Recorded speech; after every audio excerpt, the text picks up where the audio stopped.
Here's Peter Hamill. Call 1FM. Call 1FM, line 246, Gary Newman. Hiya. What are your views on fox hunting and humanity? Thanks. As far as fox hunting is concerned, I'm totally against it. Do you agree that basically a fox is like a football, and that the hunters are basically charging after a red furry ball, but it's a ball that can run or outwit a dog, and it's a ball that the players won't head or kick, but they'll rip it to pieces with their teeth, baying and howling and smearing their faces with guts? Yeah, I think it's very much along those lines, yeah. Right. OK, Gary, each call can channel some funds in one direction or another. It can either go to the breeder of slow foxes in Gloucestershire, slow especially so they can be hunted, or it can go towards the manufacturer of some protective clothing saboteurs put on foxes to protect them against the dogs. Really?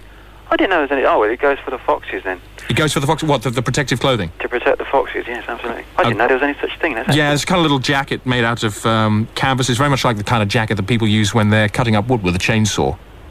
How on earth do they get it onto the foxes? Well, the saboteurs get it onto the foxes because some of them, they go like...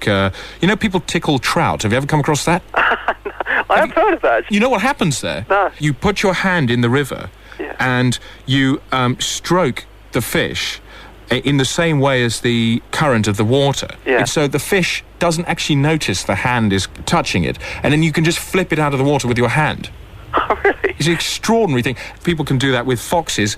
There's a different system, but basically if you walk towards them very carefully, and I think if you walk around them in a circle, then they're not sure that you're getting closer with each time you go round. Yeah. And saboteurs can certainly get close enough to put on the little jacket. That's excellent, isn't it? It's great. I mean, I think that's one of the best things about this, is that it is excellent. Yeah. Gary, thanks a lot. My pleasure. Still to come, Gary Newman's mum. Hello, this is Bruno Brooks. On fox hunting and humanity. This is Bruno Brooks. I've been taking drugs in the middle of the night. No. Okay, keep checking. Hey, did you see that thing in the paper about trying to make tennis more interesting? Oh, God, yes. Yeah, by altering the aerodynamics of the balls or something. Yeah. Got to be better ways of making tennis more interesting. Like, if you're allowed to play with a racket and a gun. Yes. How about if a player is rude to the umpire can force them to play with a snooker cue? Yeah. Or if they had it on the racket, they had to play with fireworks coming out of the handle of the racket. So they go and there's just like fireworks flying out the end. Blasted into the face of the crowd. How about a rogue ball boy is appointed either side of the court, and they have 5 goes of this ball boy, and what the ball boy can do is, just as one of the players is about to serve, just go up to the player about to serve and just push them. Or if you're allowed, it'd be great if you were allowed to serve at a ball boy. And if you hit him, then it didn't count as a wasted serve. Yeah. How about a large, fat, naked woman sitting in the middle of the court playing with big toys? Just sitting there playing with toys. Just by the net? Yeah. Actually on the court? Yeah. Or the umpire, because he's in a high chair. Yeah. He'd have to come on in baby clothes. Yeah. Be fed.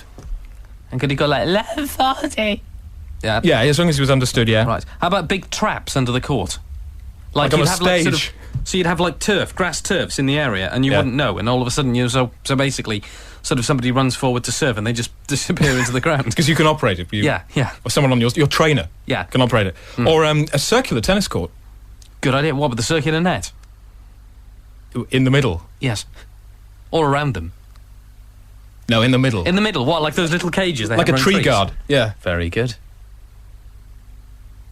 It's like the sport, and I suppose if you give them drugs, give the players drugs. Yeah.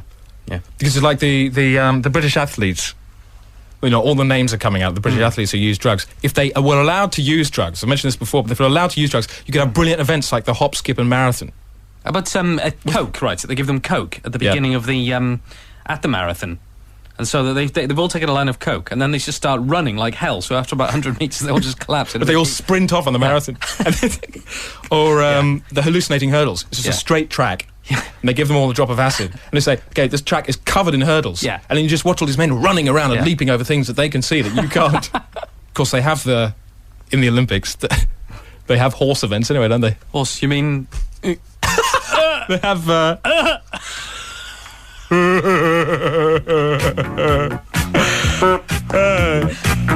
what else do they have?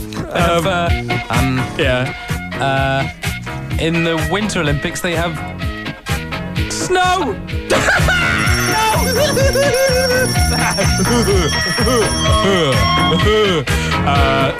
Speed skating.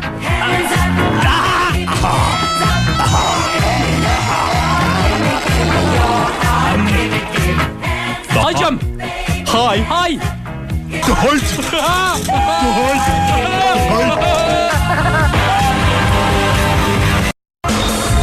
The Department of Transport has just announced that Heston services have been stolen this evening.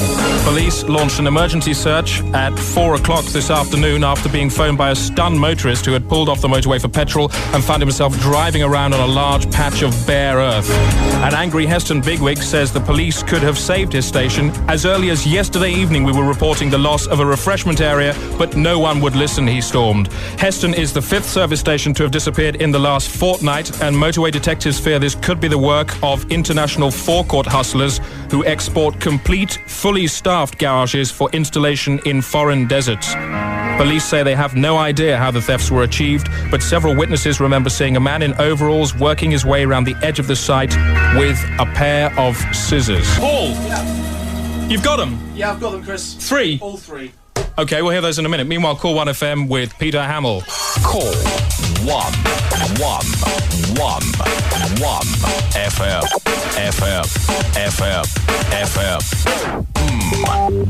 Fox hunting and the wretched slosh of the human soul. It's Gary Newman's Mum Beryl. Hello! Hello there. Thanks very much for joining us indeed. Now, what's your opinion? Oh, I hate it. I think it's terrible. I'd like to ask you your opinion of fox hunting in towns now we have urban foxes. Well, it's just, it causes so much other damage, doesn't it? Imagine the poor fox anyway. Yeah. But, through your garden, your children are out there. Sometimes I can't playing by understand the it. washing line. That's right. What problems do you think will crop up with fox hunting in the town? It is, after all, the first time it's been allowed. Well, I think there's going to be accidents. I think people's pets are going to be, caught up in it all. Do you think they'll get run over by horses?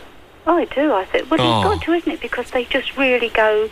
They go hell for velour. Yes. What would happen to a small dog being kicked in the face by a hoof? Well, it's got to be fatal, isn't it? I've actually seen that.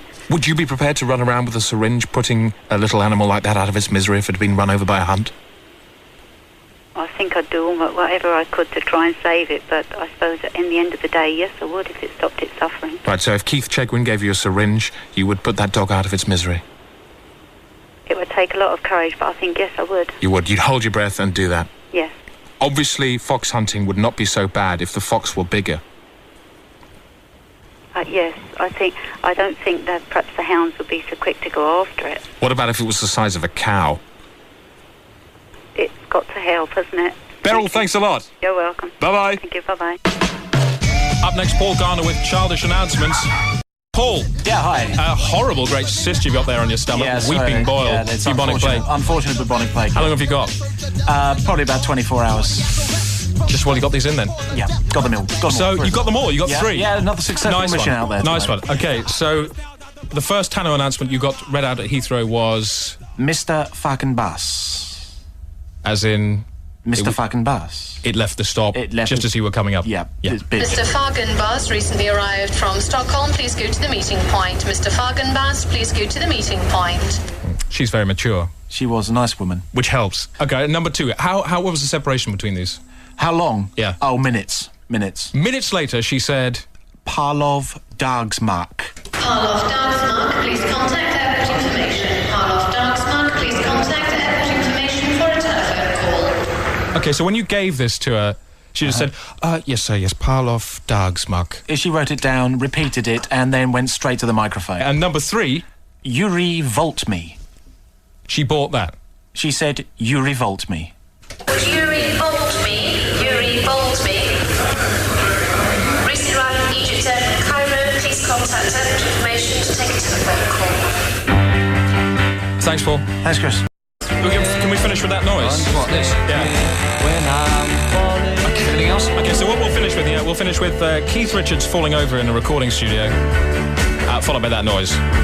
Just going to let you know, but if you're in London, all of next week, R.E.M. album is not selling too well, so Michael Stipe is making a special visit. He'll be dressed up as a monster and running up and down Oxford Street saying, I'm a monster, I'm a monster. And he'll be there to sign copies of the LP Monster. But remember, it's only the first 20,000 fans, so do be quick. Oh, yeah, so I've got to have Keith is falling over in a recording studio. Yeah, okay, man.